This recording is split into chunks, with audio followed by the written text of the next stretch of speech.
Congress party के सांसद Sukhdev Bhagat sir, आप सदन में कल थे जब अनुराग ठाकुर पूर्व केंद्रीय मंत्री और बीजेपी के सांसद, उन्होंने तृणमूल कांग्रेस के आप लोगों के साथी सांसदों के बारे में कहा कि ई सिगरेट का इस्तेमाल करते हुए पार्लियामेंट कॉम्प्लेक्स में पाए गए। फिर सौगतो राय जो सीनियर पार्लियामेंटेरियन है, वो कैमरे पे कैंपस में सिगरेट पीते हुए देखे गए। वो कह रहे हैं कि आप स्पीकर नहीं हैं जो मुझे मना करेंगे। तो कुछ गड़बड़ हो रहा है, आपको लग रहा है आपके ही सहयोगी दल के सांसद द्वारा? देखिए, दो चीजें हैं। हम इसे पार्लियामेंट को लोकतंत्र का मंदिर बोलते हैं। तो मंदिर की शुद्धता बोले, मंदिर की पवित्रता बोले, मंदिर के गरिमा बोले, वो हम सभी सांसदों को जिम्मेवारी बनती, दायित्व बनता है, उससे हम पालन करें। और जो चीजें बैन है उसका अगर प्रयोग आपके द्वारा किया जा रहा है तो मैं इसे उचित नहीं समझता हूं। और जिन बातों को अनुराग ठाकुर जी ने उठाया कल, मैं समझता केवल सिगरेट की बातें नहीं है, और भी चीजें हैं। और मैं तो ये भी कहना चाहूंगा कि जब राहुल गांधी जी हमारा वक्तव्य दे रहे थे तो भारतीय जनता पार्टी के एक केंद्रीय मंत्री वो नशे में थे। मैं बहुत स्पष्टता से मैं कर रहा हूँ, नशे में थे। उनकी भाव भंगिमा जिस प्रकार उठ के वो कर रहे थे, मैं नाम नहीं ले रहा हूँ, लेकिन वो पूरी चीजें देखी जा सकती है।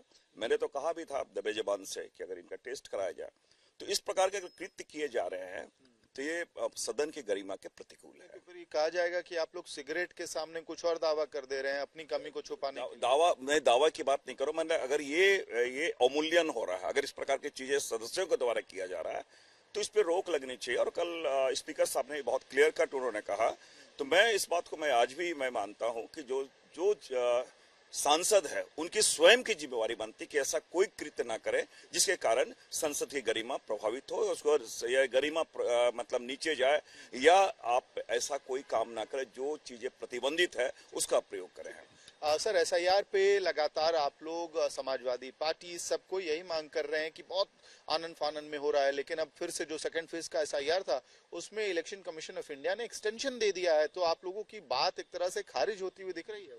नहीं, खारिज नहीं, हड़बड़ का काम शैतान का, ये हम अभी भी कहना चाहेंगे। और एक्सटेंशन देना ही तो साबित कर रही कि आप हड़बड़ी में कार्य कर रहे हैं। मेरा आज भी ये मानना है कि इलेक्शन कमीशन के लिए कोई ईगो का इशू ये नहीं है।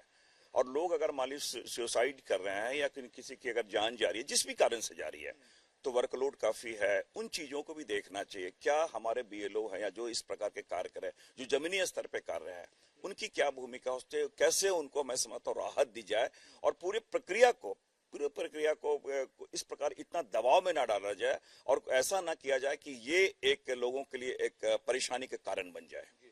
और आखिरी सवाल सर, एसआईआर पे आप लोग जो महीनों से बहस चाह रहे थे वो बहस हुई और आज भी राज्यसभा में सरकार की तरफ से उस पे जवाब दिया जाएगा, लेकिन क्या विपक्ष की रणनीति में कमी रह गई? सरकार पे आप लोग दबाव बनाने में विफल रहे, मानते हैं नहीं मानते? नहीं, रणनीति में कोई कमी नहीं, और आज भी उत्तर हम लोग को नहीं मिला है। और ये मैं जरूर कह सकता हूँ कि मुझे सबसे दुख ये हुआ कि अमित शाह जी जो देश के गृह मंत्री हैं, संसद के अंदर एक उनकी गरिमा होती है, गृह मंत्री गरिमा होती है। पटेल साहब, सरदार वल्लभ भाई पटेल ने गृह मंत्रालय संभाला, मतलब हमारे पास उदाहरण है।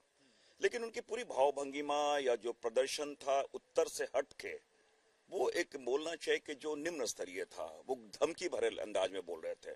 और मैं राहुल गांधी जी ने सही किया, हताशा में इस प्रकार का वक्तव्य दे रहे थे। अब वो कहना, दूसरी बात असंसदीय भाषा का भी उन्होंने प्रयोग किया। तो ये सारी चीजें लगती कि सरकार आज भी दबाव में है। और एक कहावत है ना कि चोर के दाढ़ी में तिनका, ये कल्प चरितार्थ हुई है। बहुत बहुत धन्यवाद। तो लोकसभा का सत्र चल रहा है और राज्यसभा में भी एसआईआर का मुद्दा अभी उठाया जाएगा, लेकिन इस बीच कौन सांसद सिगरेट पी रहा है और कौन सदन की गरिमा को तोड़ रहा है, ये एक नया बवाल तूल पकड़ रहा है संसद के सत्र विंटर सेशन के दौरान।